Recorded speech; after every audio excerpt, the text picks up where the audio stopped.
Take a look at the tropics out here. We do have Paeng now nearing Hong Kong at this time, and also what is left of what once was Tropical Depression Queenie, now coming on shore. You know, still just almost a remnant low here, and it is bringing rain showers across northern areas of Mindanao, southeastern areas of Visayas, where, I mean, you just don't need any more rain. Obviously already saturated. We had widespread flooding incidents in this area, and, you know, still-going floods still across northern areas of Luzon where that moisture eventually could lead up into. So the fact being pretty weak, you know, we still have the lingering effects from a storm that is likely going to be retired in the Philippines, by the way. Just significant, maybe not reaching the death toll that could cause this to be retired, but total damages for sure coming from this storm system and the wide range of impacts. And I mean, just look at the death toll though, up to 110 now, over 2 billion pesos in damages. It's just very, very serious. Western Visayas being the hardest hit area, as well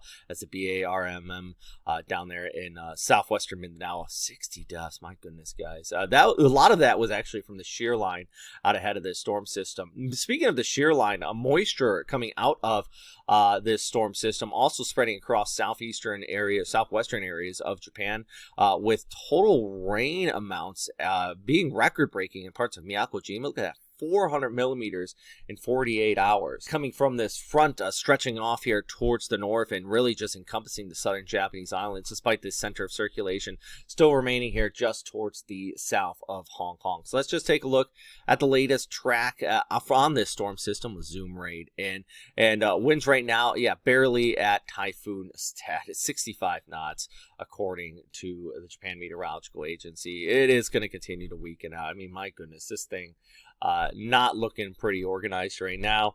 And good news, I mean, yeah, you're going to see some windy conditions here into Hong Kong, but really is going to continue to fall apart as it nears our coastal areas here into Guangdong, and you know, going to be a far cry from typhoon status as it comes on shore. Granted, you know, still tropical storm strength gusts for sure, funneling up there into Queens Harbor into Hong Kong. I mean, once you get some of those funneling between the mountains here, definitely could be pretty problematic. And not to mention, speaking of funneling, winds still coming in from the north out here in the northern areas of Taiwan, where we've also been seeing areas of flooding as well. So absolute massive variety of impacts here from our storm system now moving into Hong Kong. We have our very weak low. The good news, no significant typhoons in the forecast at this time, with Nalgae weakening out and this area becoming a low pressure area. The bad news is it's still, you know, stuff to talk about here. And take a look at the extended forecast. At least there's nothing popping up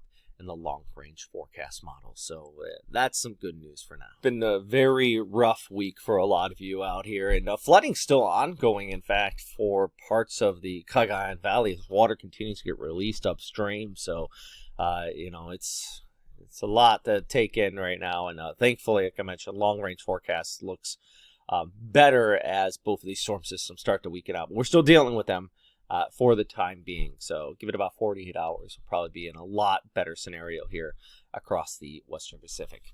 Just a quick look at what's going on out there today. I got a lot going on here in my neck of the woods too, so I wanted to give you guys a quick update. As always, stay safe out there.